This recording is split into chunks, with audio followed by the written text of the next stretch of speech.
अधीर जैसे ही रिक्शा से उतरा, उसने जूही की कही हुई बातों को याद किया और फिर सीधा अंदर चला गया। अंदर से हंसने की आवाज आ रही थी, लेकिन इससे अधीर को कोई असर नहीं पड़ा, क्योंकि अक्सर इस समय उसकी सास प्रमिला और उसका साला उपमन्यु उसका मजाक उड़ाने के लिए हॉल में बैठे रहते थे। जब अधीर अंदर आया तो उपमन्यु ने उसके टिफिन को गौर से देखा। टिफिन के किनारे पर मिट्टी लगी हुई थी और उसमें खाना भी चिपका हुआ था। हालांकि अधीर ने ऑफिस से निकलने से पहले मोहिनी के फेंके हुए टिफिन को साफ करने की कोशिश की थी, लेकिन उपमन्यु की नजर से वो नहीं बच पाया। आज भी वो अपनी बेइज्जती करवा कर ही आया है। तभी उपमन्यु ने गौर से उसके चेहरे की तरफ देखा। उसके बाएं गाल पर एक खरोच का निशान नजर आ रहा था। उपमन्यु की आंखें चमक उठी। वो झटके से खड़ा हुआ और अपनी पैनी नजर से अधीर को फिर से देखा और उसके गाल पर हाथ लगाते हुए फिक्र करने का झूठा नाटक करते हुए कहने लगा, अरे बाप रे, मेरे प्रिय जीजा जी, ये क्या हुआ आपके गाल पर? देखो तो कितना बड़ा घाव हो गया है। आपको दर्द नहीं हो रहा क्या? मुझे हल्का खून भी नजर आ रहा है। मुझे तो। ये कहकर उपमन्यु ने प्रमिला की तरफ देखा और अपने मजाक में फिर से मिर्च मसाला डालते हुए ड्रामेटिक वे में कहा, माँ एक बार आकर देखो, कहीं ऐसा तो नहीं कि गेम खेलते खेलते मेरी आंखें खराब हो गई हों। मैं कुछ ज्यादा ही चीजों को देखने लगा हूँ। आज लगता है जीजाजी दीदी से डांट ही नहीं पिट कर भी आए हैं। हो सकता है ना, क्या कहती हो? उपमन्यु जितना ड्रामेबाज था, उसकी माँ प्रमिला ड्रामेबाजी में सचमुच उसकी माँ थी और उपमन्यु का बाप प्रमोद अपनी पूरी जिंदगी किचन में ही काट रहा था। उसने भी उपमन्यु की बात सुनी और वो किचन के दरवाजे पर आकर खड़ा हुआ। उसने गौर से अधीर की तरफ देखा और इसी बीच अधीर की नजर आईने पर पड़ी। उसने आईने में अपने चेहरे पर हल्की सी खरोच देखी तो उसे याद आया कि जिस हाथ से मोहिनी ने उसे थप्पड़ मारा था, उस हाथ के बीच की उंगली में उसने अभिमंत्रित अंगूठी पहनी थी, जो प्रमिला ने उसे जबरदस्ती पहनाई थी और कहा था कि अंगूठी मोहिनी को उसके डाइवोर्स में मदद करेगी। ये बात याद कर अधीर ने अपने गाल पर हाथ लगाया और वो सोचने लगा कि जब थप्पड़ लगा था तब अधीर को दर्द महसूस तो हुआ था, लेकिन अधीर ने अपने दर्द को नजरअंदाज कर दिया और ऑफिस से बाहर आ गया। लेकिन यहाँ अपनी सास प्रमिला और साले उपमन्यु की नजर से बचने का उसे रास्ता नजर नहीं आ रहा था। हर रोज की तरह आज भी उसकी सास और साला उसका मजाक उड़ा रहे थे। इतने में प्रमिला और उपमन्यु जोर जोर से हंसने लगे। तभी प्रमिला ने कहा, हाँ, कोई बड़ा घाव नहीं हुआ है जो तुम इस निकम्मे के लिए परेशान हो रहे हो। और अधीर, तुम जाओ मेरे लिए चाय बना कर लेकर आओ, मेरा फेवरेट सीरियल आ रहा है। इतना कहकर वो बिना रुके किचन की तरफ चला गया। वहाँ अधीर के ससुर ने उसके लिए हल्दी का लेप बना दिया था और किचन में आते ही उन्होंने लेप उंगली में लिया और अधीर के गाल पर लगाकर और मुंह में पान चबाते हुए कहा।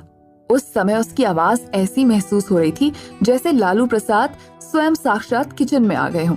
अरे बेटा, ये क्या करते हो? शक्ल का हाल देखो, 12 बजा रखे हैं। कितनी बार समझाएं हम तुम्हें, पर तुम हो कि समझते ही नहीं हो। क्या हमारे जैसा बनना चाहते हो? देखो, हमारी पूरी जिंदगी किचन में ही रह गई। देखो, चुपचाप तलाक दे दो और निकल जाओ। सुंदर दिखते हो, कोई भी लड़की मिल जाएगी। देखो, हमारे जैसा बनने से तो कोई फायदा नहीं। हमारे जमाने की बात अलग थी और हम तो पैदा ही कद्दू की तरह गोल हुए थे। ऐसे में डर था कि प्रमिला को नहीं झेलेंगे तो फिर जिंदगी भर कुंवारे ही रह जाएंगे। पर तुम वो क्या कहते हो? फिल्म वाले हैंडसम एक्टर जैसे लगते हो। अधीर उनकी बात को सुनता रहा और उसने गैस पर चाय की केटली चढ़ा दी। चाय बनते ही एक कप में चाय छानते हुए अधीर ने अपने ससुर की तरफ बढ़ाई और 2 कप अपनी सास और साले के लिए बाहर ले जाने लगा। इससे पहले कि वो दरवाजे तक पहुंचता, तभी प्रमोद ने अधीर का हाथ पकड़ा और कहा, कितना ही समझाओ, तुम्हारी खोपड़ी में कुछ नहीं घुसता। अब इतनी जल्दी चाय बनाकर चाय देने जाओगे तो फिर से मजाक का कारण बनोगे। पहले अपने लिए छानो और हमारे साथ चाय पर चर्चा करो, उसके बाद आराम से जाकर दे आना। भला इनका क्या काम है? ये दिन भर निठल्ले ही बैठे रहते हैं, मुफ्त की रोटी तोड़ते हैं। काम तो सारा मेरी प्यारी फूल सी बेटी करती है, पर हमारे और तुम्हारे मामले में वो भी अकल की कच्ची निकली। आखिरकार अधीर ने अपना मुंह खोला और कहा, आप फिक्र मत कीजिए, सही समय आने पर सब कुछ सही हो जाएगा। इसके बाद दोनों दामाद और ससुर साथ में चाय पीने लगे। दूसरी तरफ केबिन में मोहिनी के ठीक सामने बैठा राजीव उसे नए नए लुभाने वाले प्रलोभन दे रहा था। उसे देखकर साफ पता चल रहा था कि उसकी बातों में कोई दम नहीं है। वैसे देखने में राजीव खुद को काफी मेंटेन रखता था, लेकिन उसके शरीर की बनावट अधीर जितनी आकर्षक नहीं थी, इसीलिए वो अधीर से जलता था। और कभी कभी उसे ऐसा भी लगता था कि शायद इसी वजह से मोहिनी अब तक अधीर को डिवोर्स नहीं दे रही थी। वैसे देखा जाए तो राजीव ने अपनी एक अलग ख्याली दुनिया बनाई थी। वो हर तरह से मोहिनी को बिजनेस में मदद भी कर रहा था और उसको सपोर्ट करने के बहाने उसकी जिंदगी में जगह बनाने के लिए वो षड्यंत्र भी रच रहा था। लेकिन मोहिनी उसे अपनी पर्सनल लाइफ के बारे में कभी कुछ नहीं बताती थी। इससे पहले कि एक और षड्यंत्र वो मोहिनी को फंसाने के लिए रचता, तभी उसकी असिस्टेंट ने दरवाजा खटखटाया। मोहिनी ने उसे अंदर आने के लिए कहा और आने का कारण पूछा। अंदर आते ही असिस्टेंट शिवानी ने कहा, मैम, कॉन्फ्रेंस रूम रेडी है और इस साल की एनुअल रिपोर्ट भी प्रोजेक्टर पर लगा दी गई है। सब लोग आप दोनों का इंतजार कर रहे हैं। मोहिनी ने फॉर्मली शिवानी से कहा, ठीक है, तुम जाओ, मैं आती हूँ। शिवानी के जाते ही मोहिनी ने अपनी नजर राजीव की तरफ घुमाई और अपने चेहरे पर नकली मुस्कुराहट लाते हुए बड़े प्यार से मोहिनी ने कहा, राजीव, तुम भी प्लीज कॉन्फ्रेंस रूम में निकलो, मैं बस 2 मिनट में आती हूँ। इतना कहकर मोहिनी बिना राजीव की बात सुने बाथरूम के अंदर चली गई।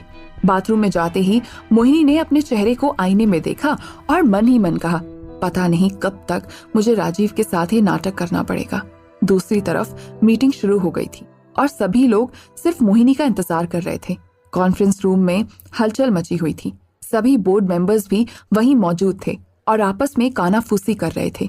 सिर्फ राजीव के चेहरे पर एक शैतानी मुस्कुराहट थी।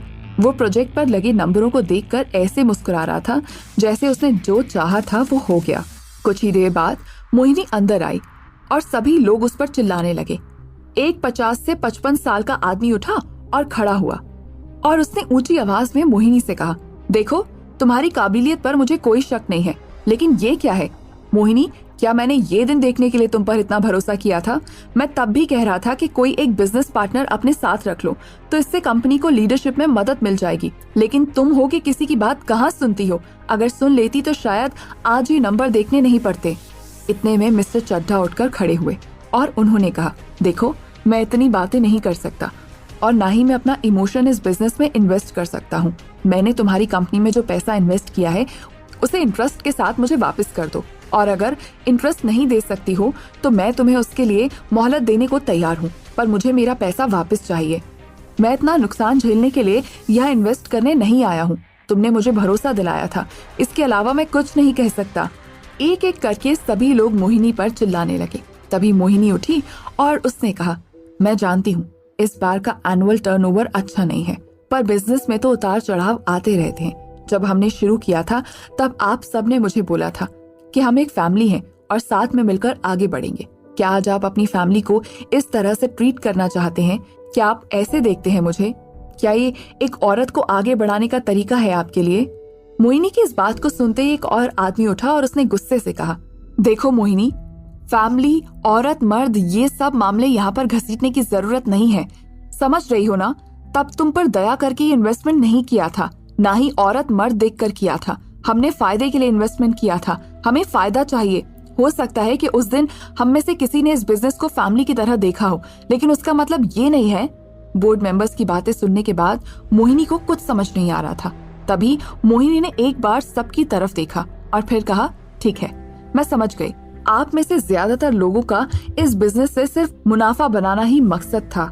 इसीलिए आज मैं साफ साफ जानना चाहती हूँ कि आप में से कौन मेरे साथ इस समय संकट की घड़ी में मेरे साथ रहना चाहता है और कौन अपना पैसा वापस लेकर अपना असली रंग दिखाना चाहता है। एक वोटिंग हो जाए तो सब कुछ क्लियर हो जाएगा। इससे पहले कि बोर्ड मेंबर वोटिंग करने के लिए तैयार होते, तभी राजीव उठा और उसने सबसे बड़ी विनम्रता के साथ कहा, आप लोग समझदार हैं, इसीलिए आपके सामने समझदारी वाली बात करना तो बेवकूफी हो जाएगी। देखिए, मैं आपको ये नहीं बोलूंगा कि आप लोग मोहिनी का साथ दीजिए, लेकिन एक बात मैं जरूर कहना चाहता हूँ। माना कि इस साल का टर्नओवर अच्छा नहीं रहा, लेकिन अगले साल का टर्नओवर अच्छा हो सकता है। उसके लिए 1 साल तक वेट करने की जरूरत नहीं है। जैसे कि बैंक के लोन चुकाने से पहले कुछ दिन की मोहलत देता है बैंक, उस तरह आप भी 1 महीने के लिए मोहिनी कॉर्पोरेशन को वक्त दीजिए। अगर 1 महीने में मोहिनी आपकी उम्मीद में खरी उतर गई तो आप उसके साथ बने रहना, वरना ये 100 करोड़ की कमी जो आपको इस साल के टर्नओवर में नजर आ रही है, उसे देखते हुए आप अपना हाथ पीछे खींचने के लिए आजाद हैं। मैं बस 1 महीने तक रुकने के लिए कह रहा हूँ। इतना कहकर राजीव ने मुस्कुराते हुए मोहिनी की तरफ देखा। मोहिनी समझ गई थी कि अब राजीव उससे क्या उम्मीद करने वाला है। हालांकि मोहिनी को बिजनेस चले जाने का दुख होता, लेकिन राजीव के इस फैसले से भी उसे कोई ज्यादा खुशी नहीं हुई थी। कुछ देर तक बोर्ड मेंबर्स में आपस में बातचीत होती रही। तभी निहाल चड्ढा ने उठते हुए स्ट्रेट फॉरवर्ड शब्दों में कहा, राजीव, हम सब जानते हैं कि तुम्हारे दिल में मोहिनी के लिए एक सॉफ्ट कॉर्नर है, लेकिन हम हर बार तुम्हारी बात तो नहीं मान सकते। रही बात 1 महीने की मोहलत देने की, ये बात कुछ हद तक ठीक लग रही है। अगले महीने की 1 तारीख तक ये आंकड़े पूरे हो गए तो हमें आगे बिजनेस करने में कोई परेशानी नहीं है, लेकिन अगर कोई भी कमी रही तो फिर जरा मुश्किल हो जाएगी। अपनी बात रखते हुए मिस्टर चड्ढा ने सब बोर्ड मेंबर्स की तरफ देखा और एक एक करके सबने हामी भर दी। देखते ही देखते सभी लोग कॉन्फ्रेंस रूम के बाहर चले गए। अंत में राजीव मोहिनी के पास आया और उसने मोहिनी को कॉन्ग्रेचुलेट किया। मोहिनी ने उसकी बात का कोई जवाब नहीं दिया और राजीव को जाने के लिए कहा। राजीव कॉन्फ्रेंस रूम से मुस्कुराते हुए बाहर आया। उसने ऑफिस के सभी स्टाफ की तरफ देखते हुए हाथ हिलाकर बाय कहा और ऑफिस से बाहर निकलते हुए बाहें फैलाकर अपनी खुशी जाहिर की। फिर अपने फोन पर एक नंबर डायल किया। जैसे ही उसे एहसास हुआ कि सामने वाले इंसान ने फोन उठा लिया है, तभी अपनी खुशी को जाहिर करते हुए राजीव ने मुस्कुराते हुए कहा, हम अपनी मंजिल के बहुत करीब हैं। अब समझो 1 महीने के अंदर मोहिनी कॉर्पोरेशन हमारे हाथ में आ जाएगा और साथ ही मोहिनी भी। और फिर फोन रखते हुए राजीव ने एक बार और आसमान की तरफ देखकर अपने घमंड में कहा, देखता हूँ इस चाल की कामयाबी के बाद मोहिनी मुझसे बचकर उस 2 कौड़ी के इंसान अधीर के पास कैसे जाती है। क्या राजीव की चाल कामयाब होगी? मोहिनी इतने सारे पैसे कहाँ से लाएगी? क्या अधीर मोहिनी को डिवोर्स देगा? तो दोस्तों, आगे क्या होगा इस रोमांचक कहानी में, जानने के लिए इसे सुनते रहिए सबके दिलों की धड़कन पॉकेट एफएम पर। शाम होते ही अधीर कमरे में गया। कुछ देर रुककर उसने अपने और मोहिनी के 3 साल के रिश्ते के बारे में सोचा। उसके चेहरे पर भाव बता रहे थे कि उस रिश्ते में उसे भी खास दिलचस्पी नहीं थी। तभी उसने अपनी जेब से एक छोटा सा कैलेंडर निकाला। उसे कैलेंडर के अनुसार आज की रात उसके सारे दुखों का अंत होने वाला था। यही सोचते हुए वो कमरा ठीक करने लगा। ये उसका रोज का काम था।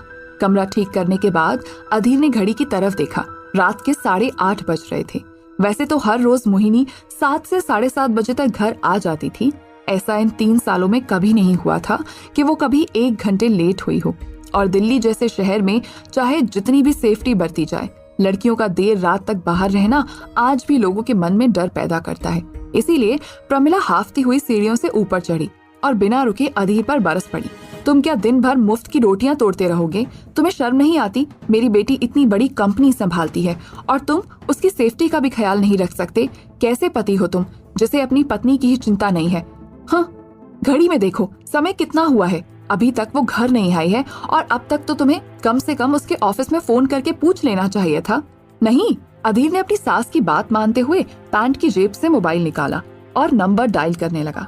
तभी प्रमिला ने उसके हाथ से फोन छीना और उसे बिस्तर की तरफ फेंकते हुए उखड़े अंदाज में कहा, अब क्या? जो बोलूंगी वही करोगे? और तुझे क्या मैं बेवकूफ लगती हूँ जो बिना अपनी बेटी की खबर लिए अब तक बैठी रहूंगी? मैंने मोहिनी को फोन किया था पर वो फोन नहीं उठा रही है। मैंने उसके ऑफिस के नंबर पर डायल किया, लेकिन गार्ड ने फोन उठाकर बताया कि मोहिनी तो कब की ऑफिस से निकल गई है। इसका मतलब जरूर वो रास्ते में ही कहीं है। ऐसे बिना बताए वो कभी किसी दोस्त के घर नहीं जाती। वैसे भी जब से तुम दोनों की शादी हुई है तब से उसके सभी दोस्तों से उसने रिश्ते नाते तोड़ दिए हैं। नए दोस्त तो उसके बनने से रहे।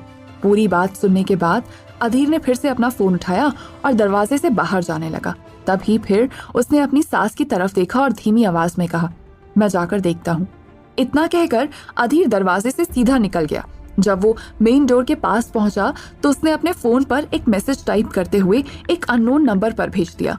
फिर वो घर की कुछ ही दूरी पर मेन गेट की तरफ चला गया। रिक्शा लेने से पहले एक बार और उसने अपनी जेब से फोन निकाला और फोन पर आए हुए नोटिफिकेशन को देखा। उस नोटिफिकेशन को खोलते ही अधीर को फोन में एक फोटो नजर आया, जिस फोटो में मोहिनी एक बार में बैठी अपने मुंह में वाइन का ग्लास लगाए हुए नशे में चूर लग रही थी। साथ ही उस मैसेज के नीचे बार का एड्रेस लिखा हुआ था।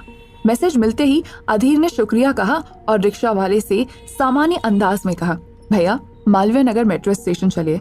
रिक्शा वाला भोजपुरी अंदाज में कहता है, 50 रुपया लगेगा। अधीर ने रिक्शे वाले को आंख दिखाई और रिक्शे में बैठ गया। फिर उखड़े भाव से बोला, जब मैंने पैसे नहीं पूछे तो तुम क्यों पूछ रहे हो? ऐसा लग रहा था अधीर ने घर पर मिलने वाले तीनों की भड़ास उस रिक्शे वाले पर निकाल दी थी। अधीर मालवीय नगर मेट्रो स्टेशन पहुंचते ही रिक्शे वाले के हाथ में 100 का नोट रखता है और बिना छुट्टे लिए मेट्रो स्टेशन की ओर चला जाता है। कुछ ही देर में मेट्रो पकड़कर अधीर सीधा राजीव चौक पहुंचा। उसने मेट्रो से बाहर आने के बाद एक लंबी सांस ली और फिर बताए हुए एड्रेस को देखा और कुछ देर में उसी पते पर पहुंच गया। तब उसने देखा कि बार में कई सारे लोग बैठे थे। वहां ज्यादातर लड़के ही थे। उनमें से कुछ लड़कों की नजर मोहिनी पर भी थी और वो इस फिराक में थे कि मोहिनी 1-2 पैग और गटक जाए तो उसके साथ छेड़खानी करें। लेकिन अधीर का मोहिनी की तरफ बढ़ना कहीं न कहीं उनके अरमानों पर पानी फेर रहा था। दूसरी तरफ अधीर ने मोहिनी का हाथ पकड़ा और अपनी जेब से पैसे निकालते हुए काउंटर पर रखे और मोहिनी को ऑर्डर देते हुए कहा, चलो यहाँ से। मोहिनी ने जैसे ही अधीर की कड़क भरी आवाज सुनी वो चौंक उठी। हालांकि वो नशे में थी, लेकिन फिर भी उसके दिमाग में ये सवाल खड़ा हो रहा था कि अधीर उससे ऐसे कैसे बात कर सकता है। इससे पहले वो अपनी कुर्सी से उठकर अधीर के गिरेबान में हाथ डालकर उसे कुछ बोलने की कोशिश करती। इतने में अधीर ने उसकी कमर पर हाथ रख दिया और उसे दरवाजे की तरफ लेकर जाने लगा। मोहिनी बड़बड़ाते हुए कहने लगी, तुम कौन हो? क्योंकि तुम्हारी शक्ल मेरे निकम्मे पति जैसी लगती है, लेकिन वो कभी मुझसे ऐसी बात नहीं करता। इसका मतलब तुम मेरे पति नहीं हो, तुम कोई और हो। बताओ तुम कौन हो और मुझे कहाँ लेकर जाने की कोशिश कर रहे हो? अधीर ने मोहिनी की बात का कोई जवाब नहीं दिया, बस उसे इसी तरह ले जाते हुए उसकी कार के पास आ गया और फिर मोहिनी से बोला, कार की चाबी कहाँ है? नशे में धुत मोहिनी ने अपनी आंखें गोल करते हुए तुतलाती हुई आवाज में कहा, पहले मुझे बताओ तुम कौन हो? अधीर ने अपने सर पर हाथ मारा और मोहिनी के पर्स से तुरंत चाबी निकालते हुए उसे कार की पिछली सीट पर बैठा दिया। रास्ता लंबा था और ट्रैफिक से भरा भी, इसीलिए मोहिनी का तुतलाना एंटरटेनमेंट बना हुआ था। वैसे तो अधीर के चेहरे के भाव देखकर बिल्कुल भी नहीं लग रहा था कि उसे मोहिनी की कोई फिक्र थी, लेकिन उसने मोहिनी के साथ 3 साल बिताए थे और इन 3 सालों में मोहिनी ने कभी इस तरह की हरकत नहीं की थी। रोड पर कई सारी गाड़ियां दोनों तरफ से गुजर रही थी, लेकिन उनके गुजरने का शोर कार के अंदर के सन्नाटे को काट नहीं सका। इसी सन्नाटे के बीच में आखिरकार अधीर ने बिना किसी भाव के पूछ डाला, वैसे तो तुम मुझे किसी लायक नहीं समझती, लेकिन मैं जानना चाहता हूँ तुमने आज ऐसा क्यों किया? तुम्हें पता है ना, दिल्ली में इस तरह अकेली लड़की का बार में बैठना कितना खतरनाक हो सकता है। मोहिनी ने अधीर का पूछा हुआ सवाल सुना था। तभी नशे की हालत में होने के कारण मोहिनी को गुस्सा भी आया और वो सोचने भी लगी कि क्या सचमुच अधीर उसके लिए परेशान है? अगर है तो क्यों? क्योंकि आज तक मोहिनी से जिस किसी ने भी प्यार से बात की थी, मोहिनी ने हमेशा उस प्यार का मतलब किसी न किसी स्वार्थ से जोड़ा था। लेकिन आज उसे समझ नहीं आ रहा था कि वो इस सवाल का मतलब किस स्वार्थ से जोड़े, क्योंकि जिस तरह वो अधीर के साथ व्यवहार करती थी उसके बाद अधीर का क्या स्वार्थ हो सकता है। लेकिन इस वक्त मोहिनी इस सवाल के साथ साथ अपने दिल की भड़ास निकालना चाहती थी, इसीलिए वो फिर से बड़बड़ाते हुए एक बेसुध शराबी की तरह कहने लगी, तुम्हें मेरा बार में बैठना, शराब पीना खतरनाक लग रहा है? क्या मैं तुम्हें बताऊं खतरनाक क्या होता है? खतरनाक होता है जब एक घर में एक औरत अकेली काम करे और बाकी लोग उसकी रोटी पर मुफ्त की सलाह दें। खतरनाक होता है जब कोई आदमी उस औरत के जिस्म को पाने के लिए उसको नए नए प्रलोभन दे। और उससे भी खतरनाक होता है जब ऐसी लड़की की शादी उसकी दादी माँ एक नाकाम आदमी के साथ तय कर दे और उसे अपनी अंतिम इच्छा बताकर उसके ऊपर थोप दे।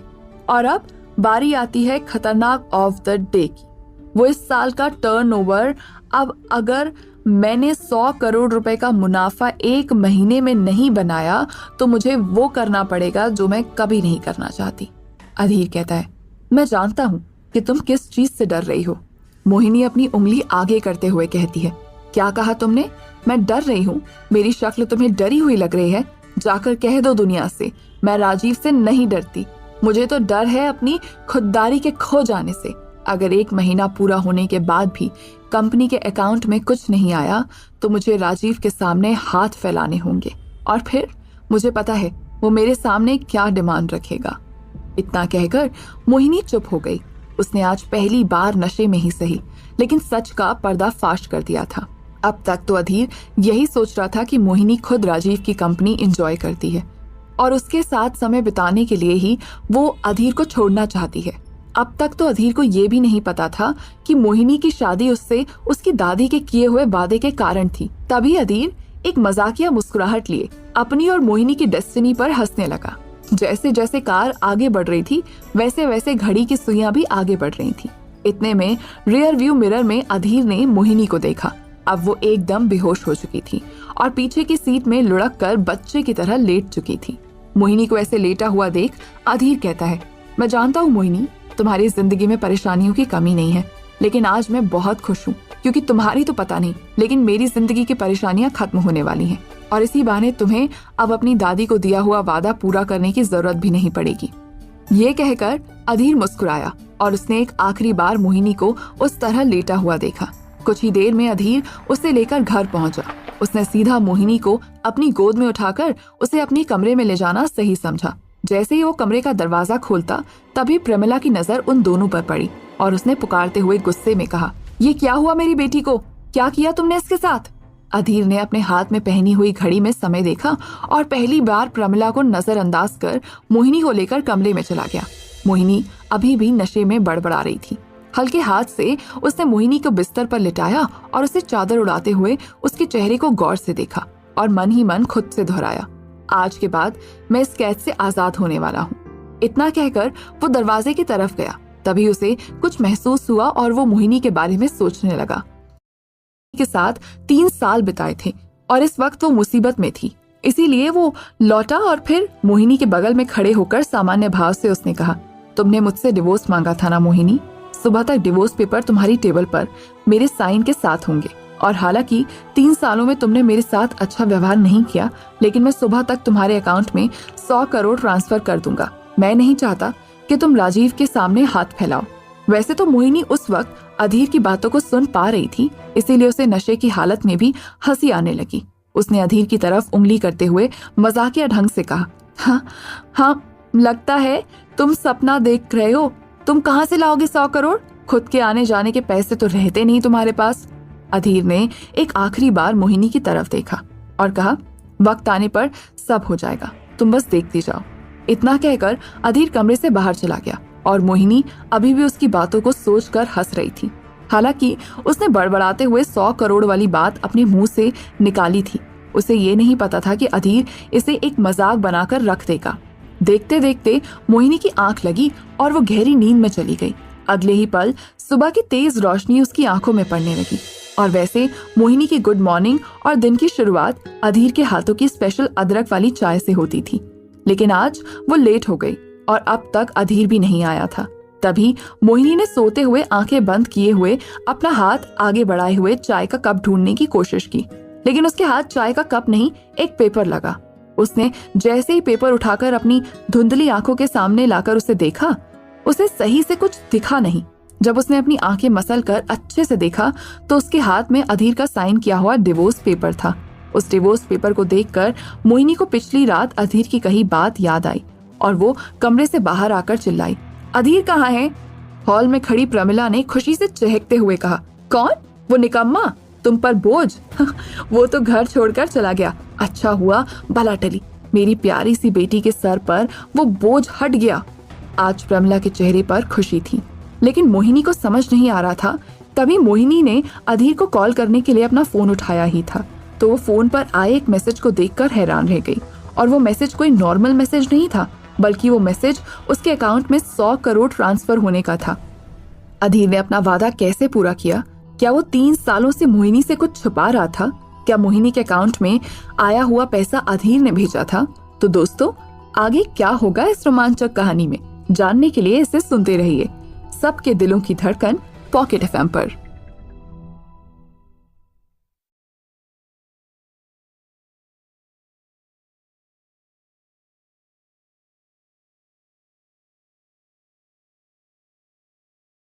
अपने अकाउंट में अचानक इतने सारे पैसे देखने के बाद मोहिनी हैरान रह गई थी। उसे अपनी माँ की आवाज तक सुनाई देनी बंद हो गई थी। दूसरी तरफ प्रमिला हंसते हुए बड़बड़ा रही थी, आखिरकार इस घर का कलंक चला गया। चलो अच्छा ही हुआ, नहीं जाता तो मैं खुद उसे धक्के मारकर निकाल देती। मुफ्त की रोटियां तोड़ रहा था और तो कुछ उसे आता नहीं था। अब मेरी बेटी भी आजाद हो गई।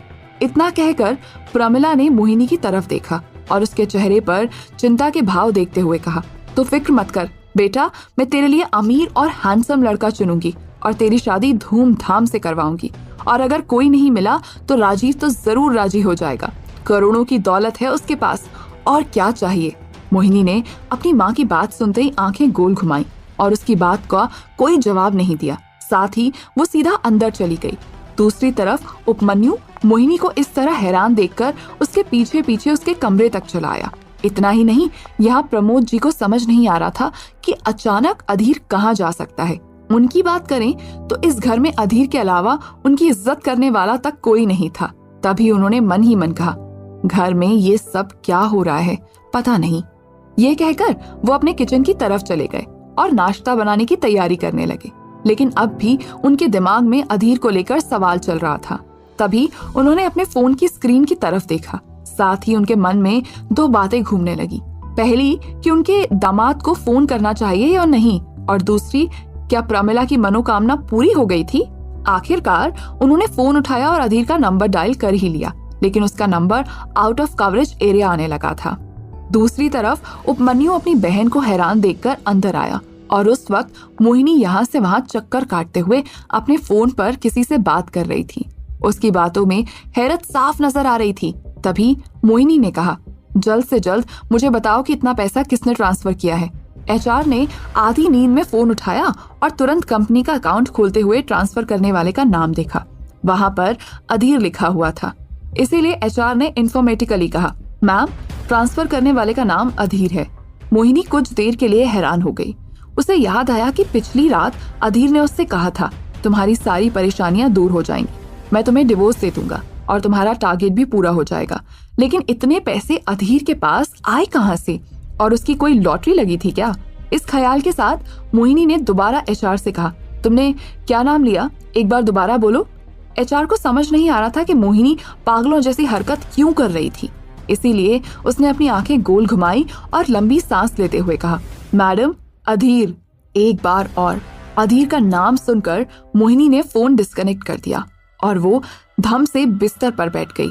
उसके चेहरे पर हैरानी देखकर उपमन्यु भी उसके बगल में बैठा और उसने कंधे पर हाथ रखते हुए उपमन्यु से कहा, मुझे समझ नहीं आ रहा है कि आज सुबह सुबह हमारे घर में हो क्या रहा है। ऐसा लग रहा है जैसे कोई बड़ा तूफान आ गया हो। और अधीर वो कहाँ चला गया? वैसे तो हम सब यही चाहते थे ना कि वो चला जाए, लेकिन आज समझ नहीं आ रहा कि घर पर उसके जाने की खुशी मनानी चाहिए या नहीं।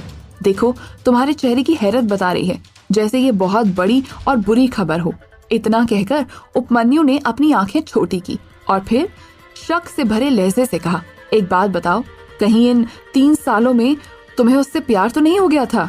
मोहिनी ने गुस्से से अपने भाई की तरफ देखा और कहा, क्या बात कर रहे हो, तुम्हारा दिमाग तो ठीक है ना? मुझे और अधीर से प्यार हो ही नहीं सकता। मैं तो बस ये सोच रही हूँ कि उसने मेरे अकाउंट में 100 करोड़ रुपए कैसे ट्रांसफर कर दिए। उसके पास इतना सारा पैसा कहाँ से आया? उपमन्यु तुरंत झटके से उठ खड़ा हुआ और उसे अपने कानों पर भरोसा ही नहीं हो रहा था। जिस इंसान को वो इतने दिनों से जलील कर रहा था और जो इंसान पाई पाई का मोहताज बना हुआ था, वो एक रात में करोड़पति कैसे हो सकता था? ये सोचते हुए उसने कुछ देर तक कमरे में चक्कर लगाया और फिर झटके से अपनी बहन की तरफ देखा। साथ ही फिर से हैरानी के साथ उसके बगल में बैठ गया। अब दोनों भाई बहनों के चेहरे पर एक जैसी रेखाएं नजर आने लगी थी। फिर कुछ देर बाद उपमन्यु ने उसी हैरानी से कहा, 100 करोड़? ये सच है या तुम सुबह मेरी टांग खींचने की कोशिश कर रही हो? देखो मैं दावे के साथ कह सकता हूँ तुम्हें कोई गलतफहमी हुई है। उसके पास इतने पैसे हो ही नहीं सकते। वो हर रोज अपनी पॉकेट मनी के लिए तुमसे पैसे मांगता है, फिर अचानक ये क्या? इतना कहकर उसने अपनी गर्दन को झटका दिया। मोनिका, मोहिनी ने गुस्से से उपमन्यु की तरफ देखा और कहा, मुझे भी यकीन नहीं हो रहा। वो मोहिनी अपने शब्दों को पूरा किए बिना चुप हो गई। कुछ देर कमरे में सन्नाटा बना रहा। उपमन्यु ने कहा, एक बात बताओ, क्या तुमने उसे डिवोर्स दे दिया है? मोहिनी ने टेबल पर रखे तलाक के कागजातों की तरफ देखकर कहा, नहीं, मैंने उसे डिवोर्स नहीं दिया, लेकिन ये डिवोर्स पेपर साइन करके गया है। उपमन्यु ने कुछ सोचा और टेबल पर रखा हुआ डिवोर्स पेपर उठाकर गौर से उसे देखने लगा। फिर उसने मोहिनी के बगल से थोड़ा और उसकी तरफ खींचते हुए धीमी आवाज में कहा, मुझे लगता है उसकी लॉटरी लग गई है और वो अपने पैसे हमसे बचाकर रखना चाहता है। अगर उसने तुम्हें 100 करोड़ दिए हैं तो इसका मतलब उसके पास बहुत ज्यादा पैसे होंगे। मैं तो यही कहूंगा कि जिस आदमी को तुमने 3 साल तक निकम्मेपन के साथ झेला है, उसे अब गलती से भी बिना पूरी बात जाने डिवोर्स मत देना। उपमन्यु के शब्दों में लालच की मिलावट देखकर मोहिनी ने गुस्से से उसकी तरफ देखा और सोचा कि क्या वो सिर्फ पैसों की वजह से किसी ऐसे इंसान के साथ जिंदगी गुजारना चाहेगी जिसे उसने कभी प्यार नहीं किया और ना ही कभी कर सकती है। एक तरफ मोहिनी के मन में सवाल थे तो दूसरी तरफ मोहिनी के घर में अफरा तफरी का माहौल बना हुआ था। यहाँ उपमन्यु को भी झटका लग चुका था। रही बात प्रमोद जी की, वो अचानक अधीर के चले जाने से परेशान थे, लेकिन इन सब के बीच में प्रमिला को ना तो 100 करोड़ के बारे में कुछ पता था और ना ही अधीर के अचानक चले जाने की वजह से उसे कोई गम महसूस हो रहा था। वो तो हमेशा से ही अधीर को उस घर से निकालना चाहती थी। घर पर ये माहौल लंबे समय तक बना रहा। तभी सुबह के 10 बजने को आए। मोहिनी तैयार होकर अपने कमरे से बाहर निकली। आज ना तो उसे सुबह की कॉफी मिली थी और ना ही बिस्तर में नाश्ता, इसीलिए चिड़चिड़ेपन के साथ मोहिनी ने जैसे ही अपनी चप्पल पहनकर 2 कदम आगे बढ़ाए, अचानक उसका पैर जमीन पर पड़ी हुई एक टॉवेल से उलझ गया और वो गिर पड़ी। उसका खून खौल उठा और उसने चिल्लाते हुए कहा, अधीर, क्या तुम्हें मुफ्त की रोटियां तोड़ने के अलावा कुछ नहीं आता? यहाँ पर ये तौलिया क्यों पड़ा हुआ है? इसे कौन उठाएगा? जैसे ही मोहिनी ने अपनी बात खत्म की तो उसे एहसास हुआ कि अधीर घर पर नहीं है। ये सोचकर उसने लंबी सांस ली और वो जमीन पर हाथ टिकाते हुए उठ खड़ी हुई। हालांकि उसे चोट नहीं आई थी, लेकिन ये उसके लिए एक अजीब सा पल था। पहली बार उसे महसूस हुआ था कि जिस इंसान को वो अपनी जिंदगी में सबसे निकम्मा समझती आई थी, आज उसके बिना उसका गुजारा चलना मुश्किल हो रहा था। इसी सोच के साथ मोहिनी उठकर कमरे से बाहर निकली। दरवाजे के पास पहुंचते ही प्रमिला ने उसे नाश्ता करने के लिए कहा, लेकिन मोहिनी बिना कुछ खाए पिए ही घर से बाहर निकल गई। जब वो कार के पास पहुंची तब उसे याद आया कि वो कार की चाबी अंदर ही भूल आई है। यहाँ पर भी एक बार और उसके अंदर अधीर के लिए गुस्सा उमड़ पड़ा और उसने जमीन पर पैर पटकते हुए अपनी चिढ़ को निकाला। जैसे तैसे तमाम चीजों को याद करते हुए वो ऑफिस पहुंची। तब जूही उसे आते हुए खिड़की से देख रही थी। इतने में जूही के बगल में बैठी असिस्टेंट ने चुगली भरे भाव में कहा, आज तो मैडम खुश होंगी ना, कंपनी का इतना फायदा जो हुआ है। जूही कहती है, लेकिन उसकी चाल से लग नहीं रहा कि वो खुश है। असिस्टेंट ने कहा, अरे तुम समझती नहीं हो, अगर उन्होंने अपनी खुशी हमारे सामने जाहिर कर दी तो इस बार इंक्रीमेंट भी तो देना पड़ेगा ना, इसीलिए वो नाटक कर रही होंगी। ये सुनते ही जूही का चेहरा फीका पड़ने लगा, लेकिन उसके चेहरे के भाव बदलने का कारण इंक्रीमेंट नहीं बल्कि अधीर था। वो मन ही मन चिंता के स्वर में खुद से कहती है, इसका मतलब अब मोहिनी पहले से ज्यादा अमीर हो जाएगी और अधीर के साथ पहले से भी बुरा व्यवहार करेगी। ये अधीर भी ना पता नहीं क्यों इस औरत के पीछे अपनी जिंदगी खराब कर रहा है। ऐसे तो वो बिना प्यार के ही मर जाएगा। कल जब मैंने आगे बढ़कर उससे बात करने की कोशिश की तब भी उसने कोई जवाब नहीं दिया। आखिर उसे कैसे बताऊं कि उसे भी जीने का हक है। जूही को ख्यालों में डूबा देख असिस्टेंट ने उसे झकझोरते हुए कहा, क्या हुआ, क्या सोच रही हो? ऐसे ही सोचती रही तो सुबह सुबह तुम्हारा ही श्री गणेश हो जाएगा। वैसे भी आज मैनेजर ने नया प्रेशर दे दिया है, देख सब लोग कैसे परेशान हैं। इतने में मोहिनी अंदर आई तो उसने देखा ऑफिस में काम कर रहे एम्प्लॉयज आपस में बात कर रहे हैं और उनके माथे पर एक अलग ही टेंशन नजर आ रही है। मोहिनी ने कुछ देर रुककर माहौल को समझने की कोशिश की, लेकिन ऐसा लग रहा था जैसे सुनामी आ गई हो और सब लोग उसमें तैर रहे हों। तभी एक एम्प्लॉय कहता है, पहले क्या कम काम था और ये नया प्रेशर? मैनेजर ने तो हमें समझने तक का ही टाइम नहीं दिया। तभी दूसरे एम्प्लॉय ने इशारा करते हुए उसे गेट की तरफ देखने के लिए कहा। वो इस बात से बेखबर था कि मोहिनी दरवाजे पर खड़ी है। जैसे ही मोहिनी की नजर उस पर पड़ी तभी मोहिनी के चेहरे पर गुस्सा देखकर वो अपनी जगह पर बैठ गया और मोहिनी तेज चाल में अपने केबिन के अंदर चली गई। अंदर आते ही मोहिनी अपनी कुर्सी में बैठकर कुछ देर बाहर देखती रही। उसे नजर आ रहा था कि अब भी कर्मचारी आपस में बातें कर रहे हैं। आखिर बात को समझने के लिए मोहिनी ने अपनी असिस्टेंट को अंदर आने के लिए कहा। जब असिस्टेंट अंदर आई तो उसके चेहरे पर मुस्कुराहट थी। मोहिनी ने हैरानी से उसकी तरफ देखा, कुछ देर उसको समझने की कोशिश की, फिर उसकी आंखों में देखते हुए पूछा, क्या हो गया है? ऑफिस में सब लोग इस तरह से पागलों जैसी हरकत क्यों कर रहे हैं और तुम आज मुस्कुरा क्यों रही हो? असिस्टेंट के चेहरे की खुशी हैरानी में बदल गई। उसे समझ नहीं आ रहा था कि मोहिनी ऑफिस में चल रहे माहौल से अनजान है या फिर अनजान बनने की कोशिश कर रही है। दूसरी तरफ मोहिनी को जहां तक पता था, बोर्ड मेंबर्स ने उसे 1 महीने का समय दिया था और उसके अकाउंट में वो पैसा आज ही ट्रांसफर हो गया था। इस वजह से ऑफिस में शांति का माहौल होना चाहिए था। ये सोचते हुए मोहिनी गौर से असिस्टेंट को देखने लगी। तभी मोहिनी को गुस्सा आया और वो उठ खड़ी हुई। उसने टेबल पर हाथ मारते हुए कहा, मैंने तुमसे एक सिंपल सा सवाल पूछा और तुम अपने ख्यालों में खो गई। बताओ हुआ क्या है? असिस्टेंट ने सर झुकाकर कहा, माफ कीजिए मैडम, पर यह जानकर हैरान हूँ कि इतनी बड़ी बात पूरे ऑफिस में फैल गई है, लेकिन आपको कैसे नहीं पता? मोहिनी ने अपनी आंखें छोटी की और गौर से उसकी आंखों में देखा और फिर पूछा, कौन सी बात?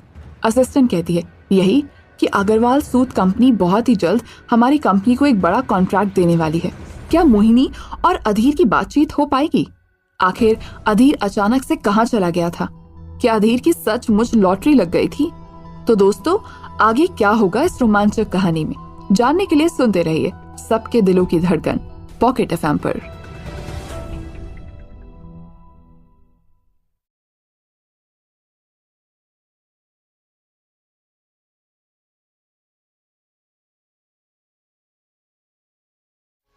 अग्रवाल सूत, जो कि इंडिया की ही नहीं बल्कि वर्ल्ड की टॉप कंपनियों में से एक है। अग्रवाल सूत का कॉटन सारी दुनिया में फेमस है। इसीलिए असिस्टेंट की बात सुनकर मोहिनी को अपने कानों पर भरोसा ही नहीं हुआ। वो मन ही मन सोचने लगी, क्या ये कोई इत्तेफाक है या कैसे हो सकता है ये? वैसे तो इस कॉन्ट्रैक्ट को पाने के लिए मोहिनी ने कई मेल्स किए थे, पर उसे कभी कोई रिप्लाई नहीं मिला था। आज ये कैसे हुआ? एक तरफ मोहिनी के मन में कई सवाल चल रहे थे, दूसरी तरफ असिस्टेंट को इस तरह चुपचाप वहां खड़े रहना अजीब लग रहा था। इसीलिए असिस्टेंट ने कहा, मैम, मैंने बाहर से भी पता करने की कोशिश की। खबर तो ये है कि हमें महीने में लाखों ड्रेसेस बनाने का काम मिलने वाला है। इस हिसाब से लगभग 1000 से ज्यादा ड्रेस एक दिन में सिलवानी होंगी। प्रोडक्शन भी बढ़ाना होगा, इसीलिए फ्लोर मैनेजर ने सभी एम्प्लॉयज को एक टेंटेटिव प्लान रेडी करने के लिए कहा है। इतना ही नहीं, मेल में ये भी मेंशन किया हुआ था कि बहुत ही जल्द अग्रवाल सूट से कोई ना कोई यहाँ कंपनी को इंस्पेक्ट करने भी आएगा और हमारी क्षमता के बारे में पता लगाने की कोशिश करेगा। अब मोहिनी को ये भी समझ नहीं आ रहा था कि इतनी बड़ी कंपनी ने मोहिनी की कंपनी को कॉन्ट्रैक्ट दिया है या देने वाली है। ये तो अब तक पता कैसे नहीं चला। ये सोचकर मोहिनी ने असिस्टेंट से कहा, वाओ, दैट्स गुड न्यूज। बस मुझे ये बताओ कि अग्रवाल कंपनी का मेल किसने रिसीव किया और मुझे क्यों नहीं इन्फॉर्म किया गया? असिस्टेंट फिर हैरान होकर कहती है, मैम, आपकी ही तो मेल आईडी पर मेल आया है। मैंने तुरंत एचआर को इन्फॉर्म किया और फ्लोर मैनेजर को भी। रही बात आपकी, आज से पहले मुझे कभी आपकी मेल की इन्फॉर्मेशन देने की आपको जरूरत नहीं पड़ी और आपने खुद ही मुझसे कहा था कि आप सुबह सबसे पहले कंपनी के मेल चेक करती हैं। लगता है आज आपको समय नहीं मिला होगा। बात तो सही थी। हर दिन जब मोहिनी सुबह उठती थी तब अधीर कॉफी का मग उसके हाथ में पकड़ा देता था और मोहिनी तुरंत अपना फोन उठाते हुए अपने ईमेल और मैसेजेस चेक करती थी। पर आज तो मोहिनी को ना समय मिला, ना कॉफी और ना ही नाश्ता। ये सोचकर मोहिनी अपने सिस्टम पर बैठी और उसने तुरंत वो मेल चेक करते हुए अपने असिस्टेंट को केबिन में जाने के लिए कहा और साथ ही मैनेजर को अपने केबिन में बुलाया। आज का दिन मोहिनी के लिए बहुत ही अलग था। वो उसे समझ ही नहीं आ रहा था कि उसे खुशी मनानी चाहिए या फिर इस बात का गम कि उसके अलावा बाकी सब लोग कंपनी की तरक्की से अच्छी तरह वाकिफ हैं। पर वो मालिक होकर भी हर चीज से बेखबर, अपने ही पचड़ों में फंसी हुई है। मोहिनी ये सब सोच ही रही थी कि तभी उसके फोन की घंटी बजी। ये एक ट्रांसफर कॉल था जो कि उसकी असिस्टेंट ने अभी अभी बात करने के बाद उसे ट्रांसफर किया था। जैसे ही मोहिनी ने लैंडलाइन फोन उठाया तभी असिस्टेंट ने कहा, मैम, अग्रवाल सूट से आपके लिए फोन आया है। वो आपसे मिलने के लिए अपॉइंटमेंट लेना चाहते हैं। इतना सुनते ही मोहिनी को लगा कि आज तो वो किसी भी बड़े काम के लिए तैयार ही नहीं थी। पर अब जब इतनी बड़ी अपॉर्चुनिटी को मना नहीं कर सकती थी तो उसने तुरंत फोन ट्रांसफर करने के लिए कहा। और जैसे ही अग्रवाल सूट की रिप्रेजेंटेटिव नताशा ने उसे आदर के साथ ग्रीट किया, वो हैरान हो गई। तभी नताशा ने अपनी बात खत्म की और मोहिनी ने फोन रखते हुए एक लंबी सांस लेकर एक घूंट में ग्लास में भरा हुआ सारा पानी पी लिया। इतने में एक बार और मोहिनी के फोन की घंटी बजी। ये फोन उपमन्यु का था। वो अब भी अधीर के साथ किए गए व्यवहार के लिए पछता रहा था। फोन उठाते ही उपमन्यु ने मोहिनी से कहा, क्या लगता है तुम्हें, उसने तुम्हें सारे पैसे दे दिए होंगे, कहाँ गया होगा वो? मैं तो कहता हूँ अभी भी तुम डिवोर्स देने के बारे में बिल्कुल मत सोचना। मोहिनी लंबी सांस लेते हुए कहती है, आज मैं पहले से बहुत परेशान हूँ। इन सब बातों के लिए मेरे पास बिल्कुल भी समय नहीं है। इतना कहते ही मोहिनी ने फोन डिस्कनेक्ट कर दिया। तभी वो अपने कहे गए शब्दों के बारे में सोचने लगी। वैसे तो मोहिनी को अधीर से कोई लगाव नहीं था, लेकिन वो डिवोर्स देने के बाद कॉन्सिक्वेंसेस के बारे में सोच रही थी। उसके दिमाग में राजीव के शरारती एफर्ट घूमने लगे। मोहिनी की नजर से देखें तो ऐसा कोई भी पल नहीं था जब राजीव ने मोहिनी के साथ फ्लर्ट न करने से खुद को रोका हो। मोहिनी को पता था कि अगर वो आज डिवोर्स पेपर को साइन कर देगी तो राजीव तुरंत शगुन लेकर उसके घर आ जाएगा। ऐसे में प्रमिला तो पहले से ही इस घड़ी की राह देख रही थी। वो दिन रात यही प्रार्थना करती थी कि जल्द से जल्द मोहिनी का डिवोर्स हो जाए और मोहिनी राजीव से शादी कर ले। पता नहीं राजीव ने प्रमिला पर ऐसा कौन सा जादू किया था जिसकी वजह से वो राजीव को अपना दामाद मानती थी। इतना सब कुछ सोचने के बाद मोहिनी ने अपने फोन की तरफ देखा और तुरंत फोन उठाते हुए अधीर का नंबर डायल कर दिया। दिल्ली शहर, सुबह का समय, दिसंबर का महीना। दिल्ली की सड़कों में कोहरा मचा हुआ था। एक तरफ गाड़ियों का शोर था तो दूसरी तरफ अफरा तफरी का माहौल। ऐसे में 11 बजे का सूरज आसमान में नजर नहीं आ रहा था। शोर और कोहरे की लड़ाई से बेखबर अधीर धौलाकुआं के आलिशान 5 स्टार ताज होटल में स्वीट रूम में अपनी जिंदगी का आनंद उठा रहा था। वो इतनी गहरी नींद में सोया था कि उसे देखकर कोई भी कह सकता है जैसे उसने काफी बड़े काम को अंजाम देकर एक बड़ी जीत को हासिल कर लिया हो। उसका फोन बिस्तर के नीचे पड़ा हुआ था और काफी देर से बजते बजते स्विच ऑफ हो गया था। लेकिन इतना कुछ होने के बाद भी अधीर के कानों में जू तक नहीं रहेंगी। इतने में अचानक दरवाजा खटखटाने की आवाज आने लगी, लेकिन अधीर को वो भी नहीं सुनाई दी। उसे सब कुछ सपने जैसा लग रहा था। जब आवाज धीरे धीरे तेज होती गई तभी अधीर को महसूस हुआ कि कोई दरवाजे की तरफ डोर अनलॉक करने का इंतजार कर रहा है। अधीर गहरी नींद से उठकर खड़ा हुआ। उसने टेबल पर रखा हुआ पानी का ग्लास उठाया और एक सांस में सारा पानी पी गया। फिर लड़खड़ाते हुए दरवाजे की तरफ गया। उसने डोर हॉल से बाहर देखने की कोशिश की तो उसे नजर आया कि 2 बॉडीगार्ड दरवाजे से कुछ ही दूरी पर खड़े थे। साथ ही उनमें से एक कदम आगे एक लड़की बाहर खड़ी बेसब्री से दरवाजा खुलने का इंतजार कर रही थी। उस लड़की को देखते ही अधीर के चेहरे पर मुस्कुराहट आ गई। अधीर ने तुरंत दरवाजा खोला और स्वागत करते हुए कहा, dear Natasha, long time no see. लाल रंग का गाउन पहने जो लड़की दरवाजे पर खड़ी थी उसने कॉन्फिडेंट के साथ आगे कदम बढ़ाया और अधीर को गले लगा लिया और फिर अधीर ने उसे अंदर आने के लिए कहा। तभी दोनों गार्ड बाहर दरवाजे पर खड़े रहे और नताशा जाकर अधीर के बिस्तर पर बैठी। उसने अधीर से कहा, उस परिवार में मुझे तुम्हारे अलावा और किसी पर भरोसा नहीं था और तुमने भी इन 3 सालों में मुझे एक बार कांटेक्ट करने की कोशिश नहीं की। अधीर हंसा और उसने कहा, लेकिन तुम्हें तो तुम पर भरोसा है, इसीलिए उन्होंने सारा बिजनेस तुम्हारे हाथ में दे दिया है ना? मुझे जानकर खुशी हो रही है कि तुम काफी अच्छी तरह से उनका बिजनेस संभाल रही हो। नताशा कहती है, अब वो उनका नहीं तुम्हारा बिजनेस है भाई। अधीर चौंक उठा और उसने खड़े होकर कहा, मतलब क्या दादाजी इतनी आसानी से मान गए? नताशा उठी और उसने हाथ बांधते हुए हंसकर कहा, दादाजी कभी आसानी से मानते हैं? उन्होंने मोहिनी कॉर्पोरेशन को एक नया काम देने की कोशिश की है। शायद इसी बहाने वो तुम दोनों को एक बार फिर से एक साथ खड़ा करना चाहते हैं। उन्हें हमेशा से पता था कि ये शादी कभी मुकम्मल नहीं हो पाएगी, पर मुझे समझ नहीं आता कि तुम 3 सालों तक उनकी इतनी ज्यादती कैसे झेलते रहे। अधीर कहता है, सच कहूँ तो इन 3 सालों में मेरी जिंदगी भी बुरी नहीं थी। मैं बस चुप रहता था और इन 3 सालों में मेरे अंदर जो पेशेंस लेवल बन पाया वो कभी नहीं बन सकता था। वैसे तो अधीर नताशा को अपनी बहन कहता था, लेकिन नताशा अग्रवाल परिवार में सालों से काम कर रहे भोला सिंह की इकलौती बेटी थी। भोला सिंह और उसकी बीवी बचपन में ही चल बसे और उसके बाद दादाजी ने उसे अपनी बच्ची की तरह पाला, लेकिन परिवार के बाकी लोग उसे हाय नजर से ही देखते थे। पर अधीर की बात करें तो उसके मन में नताशा को लेकर कोई कुरूपता नहीं थी। जब वो बड़ा हो रहा था तब उसके सामने उसकी उम्र की घर पर एक ही लड़की थी और वो थी नताशा। इसीलिए दोनों का बचपन एक साथ ही गुजरा। वैसे देखा जाए तो दादाजी ने भी नताशा को अपने बच्चों की तरह ही प्यार दिया था। उसकी देख रेख में कोई भी भेदभाव ही नहीं किया। उसे उसी स्कूल में डाला जिस स्कूल में उन्होंने अपने बाकी बच्चों और पोते पोतियों को पढ़ाया था। साथ ही कंपनी में भी उसे काम करने के लिए इजाजत दे दी। आज के दिन देखा जाए तो नताशा उस कंपनी को काफी बेहतर तरीके से संभाल रही थी। दूसरी तरफ अधीर ने जब सारी बात समझी तब उसने नताशा से पूछा। हालांकि 3 साल पहले दादाजी ने मुझसे वादा किया था कि वो मेरा अकाउंट ओपन कर देंगे, लेकिन कंपनी को लेकर कोई बात नहीं हुई थी और ना ही मोहिनी कॉर्पोरेशन को लेकर कोई बात हुई थी। लगता है वो मुझे फिर से किसी नए जाल में फंसाना चाहते हैं। नताशा कहती है, मैं मानती हूँ एक तरफ तुम जाल में फंस जाओगे, लेकिन दूसरी तरफ अग्रवाल सूद तुम्हारे नाम पर हो जाएगा। अब बताओ, तुम्हें पावर चाहिए या फिर आजादी? नताशा के सवाल ने अधीर को कंफ्यूज कर दिया था, लेकिन अधीर के सामने दादाजी सिर्फ एकमात्र चुनौती नहीं थे। वहां राजीव अपने ऑफिस में केबिन में बैठा मोहिनी के खिलाफ प्लानिंग और प्लॉटिंग में लगा हुआ था। उसे लग रहा था कि 1 महीने बाद सब कुछ उसके हाथ में आने वाला है।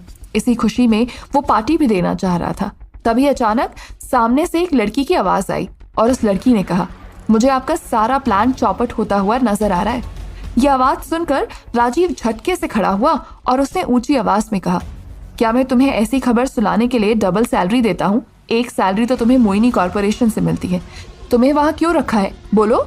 तब उस लड़की ने कहा, अगर आप मुझसे सिर्फ खुशखबरी सुनना चाहते हो तो फोन रख दो, क्योंकि आज मेरे पास आपको सुनाने के लिए कोई भी अच्छी खबर नहीं है। राजीव ने कहा, जो है वो सुनाओ। तभी वो लड़की कहती है, रातों रात किसी ने मोहिनी के अकाउंट में 100 करोड़ का फंड ट्रांसफर किया है और आज ही उन्हें अग्रवाल सूद से एक बड़ा कॉन्ट्रैक्ट भी मिल रहा है। मुझे नहीं लगता इसके बाद उन्हें आपकी कोई जरूरत पड़ेगी। रही बात अधीर की, मैंने बहुत देर तक उसे खिड़की से देखने की कोशिश की, लेकिन अब तक वो नजर नहीं आया। 12 बजने को आए हैं। इतने में राजीव चिल्लाया और उसने कहा, जूही मेहरा, तुम अपनी सुंदरता का अगर इतना सा भी फायदा नहीं उठा पा रही हो तो तुम्हें अपनी जवानी पर शर्म आनी चाहिए। राजीव की इतनी बात सुनते ही जूही ने गुस्से में कहा, हमारे बीच में बहुत पहले एक सौदा हुआ था। अगर मुझे पता होता कि आगे चलकर आप मेरे साथ ऐसा व्यवहार करने वाले हैं तो वो डील कब का कैंसिल कर देती मैं। कुछ देर रुककर जूही ने फिर से कहा, अभी भी कुछ नहीं बिगड़ा है।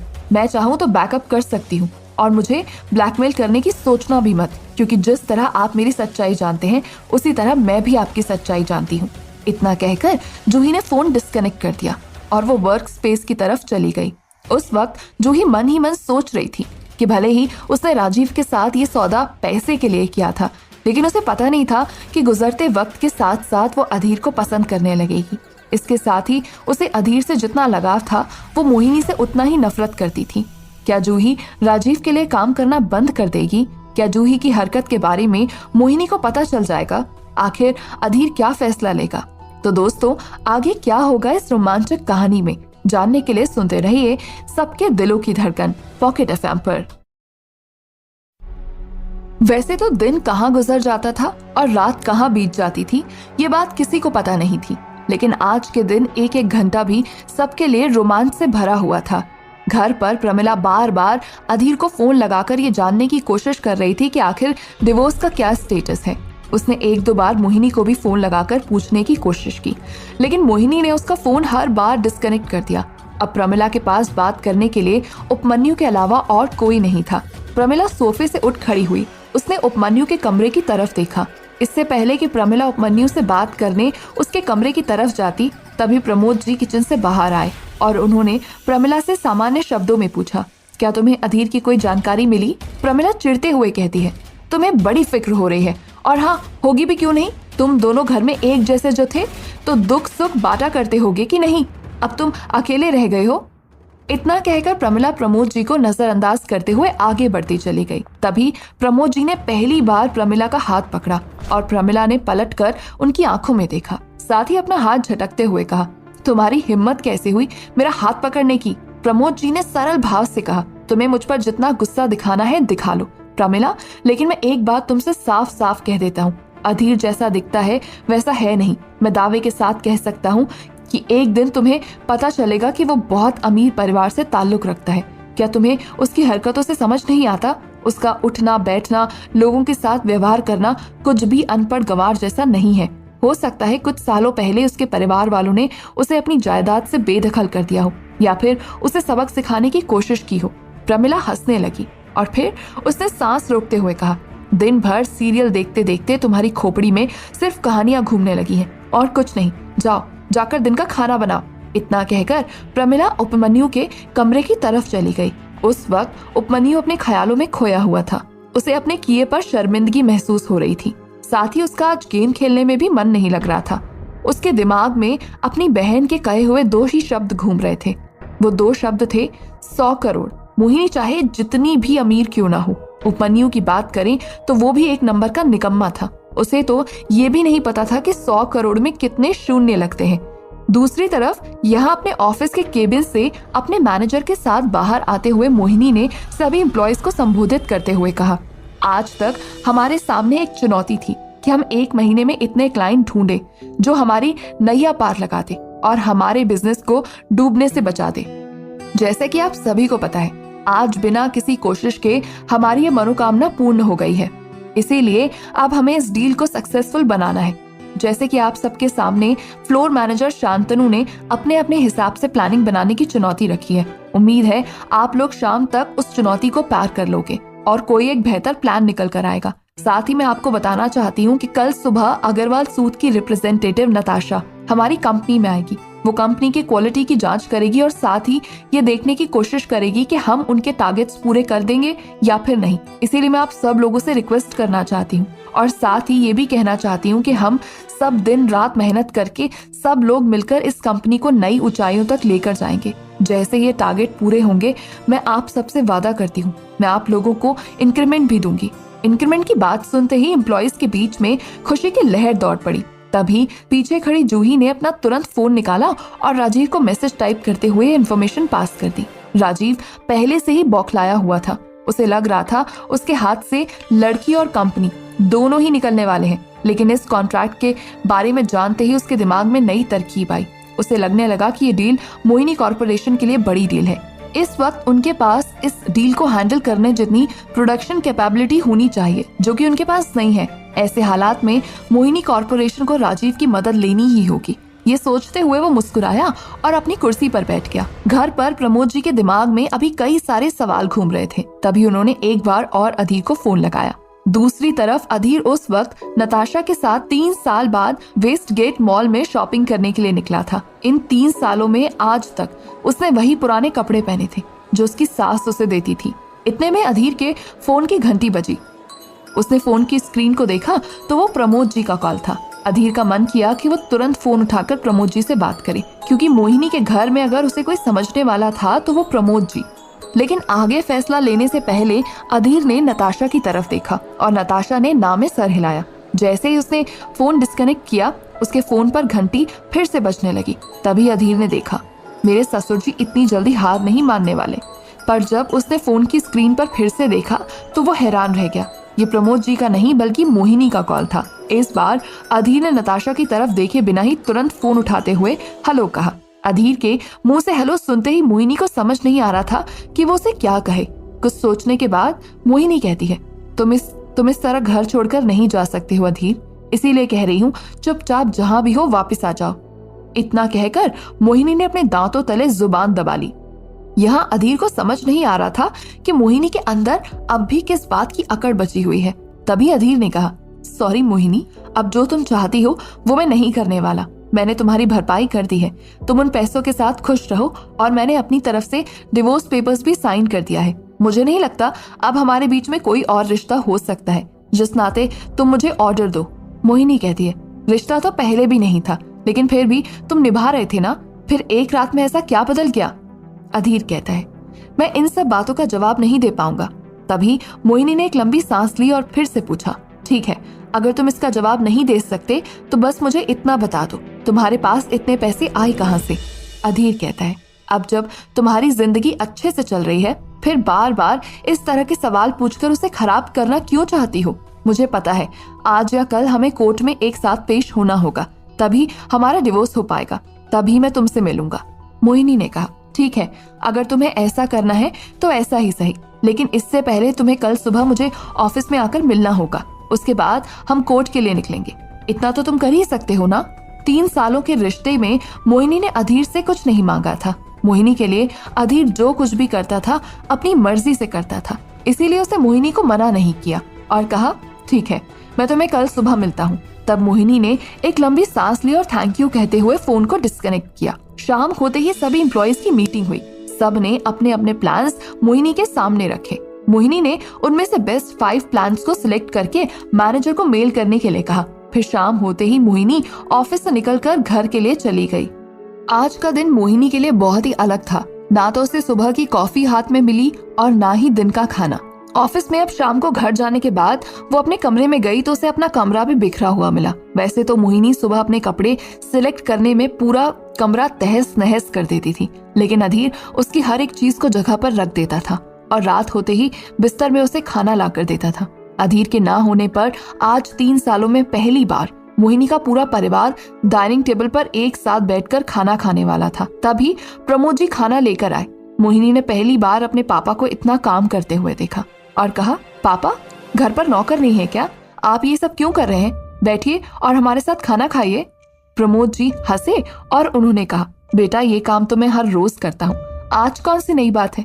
वो बात अलग है कि तुम आज अपने रूम से निकलकर यहाँ खाना खाने आई हो, वरना इन 3 सालों में तुमने ये भी पता नहीं किया होगा कि मेरी जिंदगी किचन में ही कट रही है। इतने में प्रमिला चिल्लाते हुए बोल पड़ी, कहना क्या चाहते हो तुम? बेटी के सामने ऐसी बातें क्यों कर रहे हो? क्या हमने तुम्हें किचन में रहने के लिए कहा है? तुम अपनी मर्जी से दिन भर किचन में रहते हो और खाना बनाते रहते हो। आज प्रमोद जी भी चुप नहीं रह सके। उन्होंने पहली बार अपना गुस्सा दिखाते हुए कहा, हाँ मैं अपनी मर्जी से किचन में रहता हूँ, क्योंकि बाहर तो चुगलियों के अलावा और कुछ होता नहीं है। या तो अधीर की टांग खींची जाती थी, या फिर मेरे बारे में बुरा भला कहा जाता था, या फिर मेरी बेटी के पैसों से ऑनलाइन शॉपिंग पर शॉपिंग की जाती थी। उसके अलावा कुछ आता है तुम्हें? 3 साल पहले जब मेरी बेटी की शादी नहीं हुई थी, तब कम से कम मेरे पास कोई था जिससे मैं बात कर सकूं। प्रमोद जी बोलते बोलते रो पड़े और फिर सीधा किचन की तरफ चले गए। तभी मोहिनी ने उपमन्यु को अपनी माँ की तरफ देखा और सवालिया नजर में कहा, ये सब क्या चल रहा है यहाँ? आप दोनों पापा के साथ ऐसा व्यवहार क्यों करते हो? क्यों उन्हें चैन से नहीं जीने देते? उपमन्यु ने कहा, तुम कब से मर्दों के बारे में इतना सोचने लगी? तुमने खुद अपने पति को अपना नौकर बना के रखा था, उस वक्त तुम्हें ये सब याद नहीं आया? तभी मोहिनी ने टेबल पर हाथ मारा और खड़ी हुई और फिर उसने गुस्से से कहा, अधीर से मेरी शादी जोर जबरदस्ती में हुई थी। ना तो शादी से अधीर खुश था और ना ही मैं, और जो भी वो मेरे लिए करता था अपनी मर्जी से करता था। मैंने कभी उसे नौकर बनने के लिए नहीं कहा, बस माँ उसे टिफिन देकर मेरे ऑफिस भेज देती थी। शाम तक जब मैं आती वो खुद ही मेरा कमरा साफ कर देता था। आप लोगों की तरह मैंने उस पर कभी काम नहीं थोपा। इतना कहकर मोहिनी अपने कमरे की तरफ जाने लगी। तभी उसे याद आया कि उसके पापा ने बड़ी मेहनत से ये खाना बनाया है, इसीलिए मोहिनी पलट कर वापस आई और उसने अपनी प्लेट उठाई। फिर वो किचन में चली गई और उसने किचन की स्लैब पर प्लेट रखते हुए अपने पापा के कंधे पर हाथ रखते हुए कहा, सॉरी पापा, ऑफिस के काम में और तमाम चीजों में मुझे याद ही नहीं रहा कि मैं आपको भूल गई हूँ। चलो अब अपनी बेटी को माफ कर दो, और हाँ, आज हम दोनों साथ में खाना खाएंगे। इतना कहकर मोहिनी ने एक और प्लेट निकाली और उसमें खाना डालते हुए अपने पापा की तरफ बढ़ाया और फिर दोनों कुर्सियां आगे खींचते हुए उसने खाना खाने का इशारा किया। प्रमोद जी की आंखें फिर से नम हो गई थीं। अगली सुबह मौसम में कोई बदलाव नहीं था। दिल्ली की सड़क आज भी कोहरे से भरी हुई थी, लेकिन मोहिनी को रात भर न नींद आने के कारण अगली सुबह उसकी नींद लेट खुली। अब तक उसे कोई उठाने भी नहीं आया था। जब मोहिनी ने घड़ी में देखा तो सुबह के 9 बज रहे थे। मोहिनी तुरंत उठ खड़ी हुई और तैयार होकर ऑफिस के लिए निकल पड़ी। आज उसने गाड़ी रफ्तार में भगाई थी। जैसे ही वो ऑफिस पहुंची, उसने देखा ऑफिस की बिल्डिंग के सामने 3-4 लग्जरी गाड़ियां और 2 मर्सिडीज खड़ी थी। मोहिनी समझ गई थी कि अब तक अग्रवाल सूट से आने वाले लोग वहां पहुंच गए होंगे, लेकिन वो इतनी सारी कारें लेकर क्यों आए हैं, ये बात मोहिनी को समझ नहीं आ रही थी। जैसे ही वो अपनी कार से उतरी, तभी उसने राजीव को दरवाजे पर खड़े देखा। साथ ही उसकी असिस्टेंट दौड़कर उसके पास आई और उससे कहने लगी, मैम आपको आने में समय लग गया, अब तक सारे बोर्ड मेंबर्स आ चुके हैं। मोहिनी ने झटके से कहा, सारे बोर्ड मेंबर्स? मैंने तो किसी को नहीं बुलाया, बोर्ड मेंबर्स क्यों आए हैं? इतना कहकर मोहिनी ने राजीव की तरफ गुस्से से देखा। क्या बोर्ड मेंबर्स को राजीव ने बुलाया था? क्या अधीर मोहिनी से मिलने आएगा? क्या प्रमोद जी की जिंदगी में कोई बदलाव आएगा? तो दोस्तों, आगे क्या होगा इस रोमांचक कहानी में, जानने के लिए सुनते रहिए सबके दिलों की धड़कन, सिर्फ पॉकेट एफएम पर।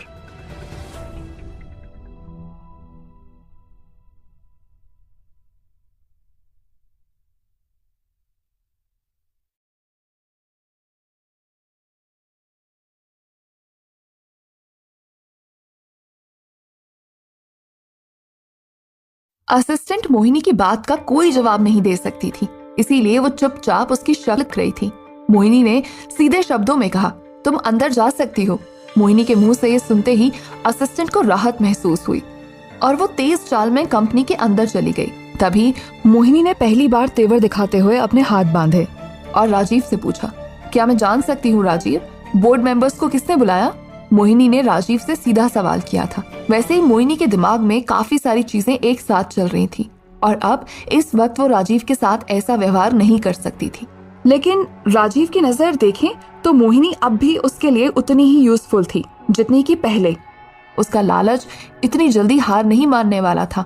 इसीलिए राजीव एक कदम आगे आया और उसने अपने हाथों से मोहिनी की बाहों को पकड़ते हुए कहा, देखो मोहिनी, बोर्ड मेंबर्स तुम पर या मुझ पर कितना ही क्यों नहीं चिल्लाएं, उन्होंने समय समय पर हमें सपोर्ट किया है। आज जब कंपनी को बड़ी डील मिल गई है तो क्या तुम उन्हें भूल जाओगी? नहीं ना। मोहिनी को समझ नहीं आया राजीव को डील के बारे में किसने बताया। मेल तो सीधा मोहिनी की ईमेल आईडी पर आया था और उसे उसकी असिस्टेंट ने पढ़कर अब तक सिर्फ फ्लोर मैनेजर और बाकी के एम्प्लॉयज को शेयर किया था। लेकिन बोर्ड मेंबर्स के सामने उसकी बात होने के बारे में कोई चर्चा नहीं हुई थी। फिर राजीव तक ये बात किसने पहुंचाई? मोहिनी ये सब सोच ही रही थी कि तभी राजीव ने मोहिनी के सामने चुटकी बजाते हुए कहा, क्या हुआ मोहिनी, किन ख्यालों में खो गई हो? सब ठीक तो है ना? तुम कहो तो बोर्ड मेंबर्स से मैं बात कर लूंगा। उस वक्त राजीव की आंखें साफ बता रही थी कि डील की सच्चाई को रिवील करके वो अपनी पावर मोहिनी को दिखाना चाहता है। एक पल के लिए मोहिनी का गुस्सा 7वें आसमान में पहुंचा, लेकिन फिर उसने सोचा कि अब जो होना है वो हो चुका है। और रही बात राजीव की, भले आज 100 करोड़ की मदद मोहिनी को कहीं और से मिल गई, लेकिन राजीव ने उसे समय समय पर काफी पैसा दिया था, इसीलिए वो राजीव के ऊपर सारा गुस्सा नहीं निकाल सकती थी। मोहिनी ने राजीव से कहा, शायद तुम ठीक कह रहे हो, मुझे बोर्ड मेंबर्स के साथ बात करनी ही पड़ेगी। राजीव ने जबरदस्ती मोहिनी के कंधे पर हाथ रखा और कहा, मैंने तुम्हें कभी अकेला नहीं छोड़ा है मोहिनी, इसीलिए ये मत कहो कि सिर्फ तुम्हें बात करनी पड़ेगी, हम दोनों मिलकर बात करेंगे। आखिर मोहिनी कॉर्पोरेशन में मेरा भी तो कुछ हक है। राजीव के हाथ की तरफ देखते हुए मोहिनी ने सस्पिशियस मन ही मन सोचा कि ये ऐसी बातें करके क्या जताने की कोशिश कर रहा है। वैसे तो इस वक्त मोहिनी को बोर्ड मेंबर्स से ज्यादा अग्रवाल सूद की फिक्र थी। इसके साथ ही आज पहली बार वो अधीर के साथ खुलकर बात करना चाहती थी कि उसे अधीर से क्या मदद चाहिए। इतने में मोहिनी ने एक बार राजीव की तरफ देखा और कहा, ठीक है, हमें अंदर चलना होगा। राजीव ने उसके कंधे को थपथपाया और कहा, तुम जाओ, मैं एक जरूरी कॉल करके आता हूँ। राजीव की इस बात से मोहिनी को रिलीफ महसूस हुआ। वो तुरंत अंदर चली गई। तेज चाल में अपने केबिन की तरफ जाते हुए मोहिनी ने असिस्टेंट को इशारा करके केबिन के अंदर आने के लिए कहा। जब असिस्टेंट अपनी जगह से उठ खड़ी हुई तभी जूही ने धीमी आवाज में असिस्टेंट से पूछा, क्या हुआ मैडम, बहुत गुस्से में नजर आ रही हैं। बात की शुरुआत करके जूही धीरे धीरे अधीर के बारे में पूछने ही वाली थी कि असिस्टेंट ने उसे नजरअंदाज किया और सीधा केबिन की तरफ चली गई। दरवाजे के बाहर उसने देखा कि मोहिनी केबिन के अंदर यहाँ से वहां चक्कर लगा रही थी। तभी असिस्टेंट ने दरवाजा खोला और अंदर जाकर मोहिनी के सामने खड़ी हो गई। मोहिनी उसके करीब गई और हाथ बांधते हुए उसने असिस्टेंट की आंखों में देखकर कहा, सबसे पहले तुमने मेरा मेल पढ़ा है ना? इतना कहकर मोहिनी ने अपनी आंखें छोटी की और असिस्टेंट ने पूरे कॉन्फिडेंस के साथ उसकी बात का जवाब देते हुए कहा, आप सही समझ रही हैं, सबसे पहले मेल मैंने ही पढ़ा था, उसके बाद मैंने आपको बताया। मोहिनी ने दांत पीसते हुए पूछा, क्या मैं जान सकती हूँ कि उस सब में सिर्फ ऑफिस के ही कर्मचारी आते हैं या फिर बोर्ड मेंबर्स और राजीव भी शामिल है?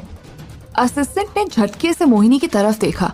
उसकी आंखों में डर नजर आ रहा था। तभी असिस्टेंट ने कहा, मैम, मैं आपके साथ पिछले 7 सालों से काम कर रही हूँ। अब तक मुझे ये बात तो अच्छी तरह से पता है कि इतनी बड़ी डील का मेल मुझे किसके साथ शेयर करना चाहिए, किसके साथ नहीं। सच कहूँ तो मैंने वर्बली और ऑफिशियली सिर्फ और सिर्फ फ्लोर मैनेजर से इस बारे में बात की थी। उसके बाद फ्लोर मैनेजर ने मेरे साथ सबके सामने आकर सबको संबोधित करते हुए उन्हें उनका काम समझाया ताकि जब आप ऑफिस आए तो सब तैयार रहें। मोहिनी असिस्टेंट की बात को समझ पा रही थी, लेकिन उसके लिए जानना बहुत जरूरी था कि आखिर ऑफिस से कौन राजीव को रिपोर्ट कर रहा है। तब मोहिनी अपने कमर में हाथ लगाते हुए असिस्टेंट से कहती है, देखो, मैं तुम पर शक नहीं कर रही हूँ, लेकिन मैं इतनी बड़ी डील की मीटिंग करने से पहले बोर्ड मेंबर्स का इंटरफेरेंस बिल्कुल नहीं चाहती, पर मैं क्या करूँ? ऑफिस से किसी ने राजीव को ये खबर बता दी और राजीव पूरी बारात लेकर आ गया है। तुम्हें पता है ना कि मैं कितना पेशेंस रख के इस कंपनी को चलाने के लिए राजीव से डील कर रही हूँ। अगर ऐसे में उसे कोई खबर दे दे तो मेरा काम चौपट हो जाएगा। असिस्टेंट ने इस पर कोई जवाब नहीं दिया, लेकिन उसे भी ये बात अजीब लग रही थी कि बोर्ड मेंबर्स इतनी सुबह ऑफिस कैसे पहुंच गए। साथ ही सभी बोर्ड मेंबर्स अपनी महंगी से महंगी कार लेकर आए थे। इससे साफ पता चल रहा था कि वो अग्रवाल सूद से डायरेक्ट डील करना चाहते हैं। दूसरी तरफ बाहर खड़ा राजीव अपने फोन पर एक नंबर डायल करता है और बेसब्री से बड़बड़ाता है, जल्दी फोन उठाओ यार। इतने में राजीव के कानों में आवाज आई, हेलो मिस्टर राजीव, हम ऑफिस में पहुंच गए हैं। राजीव कहता है, मेरी बात को कान खोल कर सुनिए मिस्टर चड्ढा, हो सकता है कि मोहिनी हम सबको चकमा देने की कोशिश करे, क्योंकि ये डील उसे डायरेक्ट मिली है और उसके पास बहुत ज्यादा पैसे भी आने वाले हैं। धीरे धीरे अगर वो सारे शेयर्स अपने हाथ में ले लेगी तो हमारे पास कुछ नहीं बचेगा। बाकी अग्रवाल सूद के साथ बिजनेस कौन नहीं करना चाहता। हमने बहुत बुरे समय में इस कंपनी का साथ दिया है, तो उसके अच्छे दिन आने के बाद प्रॉफिट शेयरिंग का मौका भी तो हमें मिलना चाहिए। मीटिंग के समय हम हमेशा की तरह अच्छाई और बुराई का पलड़ा सामान्य रखेंगे और कोशिश करेंगे कि एक दूसरे का साथ दे पाएं। अब तक हमें ये भी नहीं पता कि अग्रवाल सूद किस तरह से काम करता है। अपनी पूरी बात समझाने के बाद राजीव ने फोन रखा और वो अंदर चला गया। दूसरी तरफ नताशा मोहिनी के ऑफिस के लिए निकल रही थी। तभी उसके फोन में एक मैसेज आया। नताशा ने तुरंत मैसेज देखा। वो वीडियो मैसेज था। जब नताशा ने डाउनलोड करके देखा तो वो हैरान रह गई, क्योंकि उसे सीसीटीवी वीडियो में मोहिनी कॉर्पोरेशन के कॉन्फ्रेंस रूम में सभी बोर्ड मेंबर्स बैठे हुए नजर आ रहे थे। अब वो समझ गई थी कि उसे क्या करना है। तभी उसने तुरंत एक नंबर डायल किया और फोन पर अपना पूरा प्लान समझाते हुए केबिन से बाहर निकल गई। पार्किंग एरिया में जाते हुए कार में बैठने से पहले एक असिस्टेंट भागता हुआ नताशा के पास आया और उसने नताशा के हाथ में फाइल पकड़ा दी। तभी नताशा ने कहा, इस फाइल में पूरी रिपोर्ट प्रूफ के साथ है ना?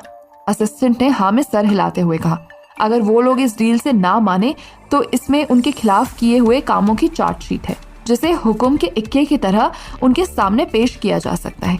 नताशा मुस्कुराई और उसने असिस्टेंट से कहा, गुड जॉब। इतना कहकर वो ड्राइवर की तरफ मुड़ी और उसने ड्राइवर से गाड़ी बाहर निकालने के लिए कहा।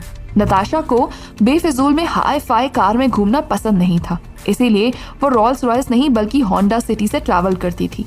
जैसे ही वो मोहिनी कॉर्पोरेशन की बिल्डिंग के पास पहुंची तो वो 4 रोल्स रॉयस देखकर हैरान रह गई। उसे समझ नहीं आ रहा था कि वहां कौन दिखावा करने की कोशिश कर रहा है। इतने में नताशा ने अपना फोन निकाला और एक वीडियो बनाकर अननोन नंबर पर सेंड कर दिया। दूसरी तरफ अधीर अब भी अपने 5 स्टार होटल के स्वीट में आराम कर रहा था। अचानक उसके फोन पर नोटिफिकेशन आया और जब उसने फोन उठाकर देखा तो वो नताशा का मैसेज था। नताशा का भेजा हुआ वीडियो देखने के बाद वो जोर जोर से हंसने लगा। जैसे ही उसने फोन किनारे पर रखा तभी एक बार और फोन की घंटी बजी। अधीर मन ही मन सोचने लगा कि नताशा ने इतनी बड़ी बड़ी मीटिंग्स अकेले हैंडल की हैं और आज इतनी छोटी कंपनी से मीटिंग करने के लिए उसे बार बार अधीर का सहारा लेना पड़ रहा है। इसीलिए अधीर तुरंत फोन उठाकर नताशा का मजाक उड़ाने वाला था। तभी एक आदमी ने धीमे स्वर में हेलो कहा और ये आवाज उपमन्यु की थी। उपमन्यु की आवाज सुनते ही अधीर ने कहा, बोलो उपमन्यु, अब तुम्हें मुझसे क्या काम है?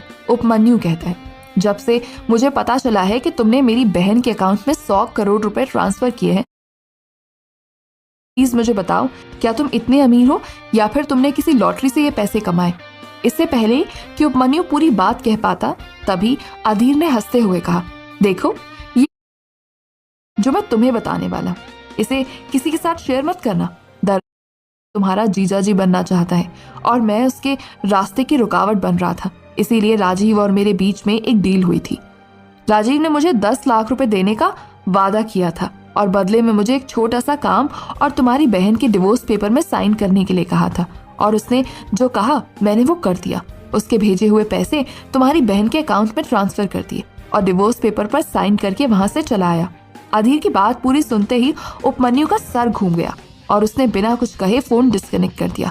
और यहाँ अधीर अपनी सच्चाई बताकर उपमन्यु के साथ लंबी चौड़ी बातचीत नहीं करना चाहता था, इसीलिए उसने झूठ बोलकर एक नया गेम खेलने की कोशिश की। अब उसे पता था कि उपमन्यु सबसे पहले ये बात अपनी माँ को बताएगा और उसकी माँ ये बात मोहिनी से शेयर करेगी और मोहिनी तुरंत उसे डिवोर्स दे देगी, क्योंकि सुबह जब मोहिनी से अधीर की बात हुई थी तब उसे साफ साफ पता चल रहा था कि मोहिनी इतनी जल्दी अधीर को डिवोर्स नहीं देना चाहती। एक तरफ अधीर ने अपनी चाल चली थी, दूसरी तरफ नताशा अपने साथ आए 2 गार्ड के साथ मोहिनी कॉर्पोरेशन के ऑफिस में एंटर हुई। उस वक्त मोहिनी बोर्ड मेंबर्स को समझाने की कोशिश कर रही थी कि उसने मेल आते ही बोर्ड मेंबर्स को इस बारे में क्यों नहीं बताया। इससे पहले कि मोहिनी की बात पूरी हो पाती, नताशा ने तुरंत कॉन्फ्रेंस रूम का दरवाजा खोला और अंदर आते हुए फाइल खोलकर उसमें से एक एक पेपर निकालते हुए बोर्ड मेंबर के हाथ में पकड़ा दिया। उन पेपर्स को देखते हुए बोर्ड मेंबर के होश उड़ गए थे। अब फाइल में आखिरी पेपर बचा था और बोर्ड मेंबर्स में से सिर्फ राजीव का हाथ खाली था और राजीव सोच नहीं पा रहा था कि आखिर नताशा ने ये सब क्यों किया और उस पेपर में ऐसा क्या था जिसकी वजह से बोर्ड मेंबर्स के चेहरे धीरे धीरे पीले पड़ने लगे थे। उस पेपर में क्या लिखा था जिसे नताशा ने बोर्ड मेंबर्स के हाथ में दिया? क्या फाइल में रखा हुआ पेपर राजीव के लिए था? आखिर नताशा कौन सी चाल चल रही थी? तो दोस्तों, आगे क्या होगा इस रोमांचक कहानी में, जानने के लिए सुनते रहिए।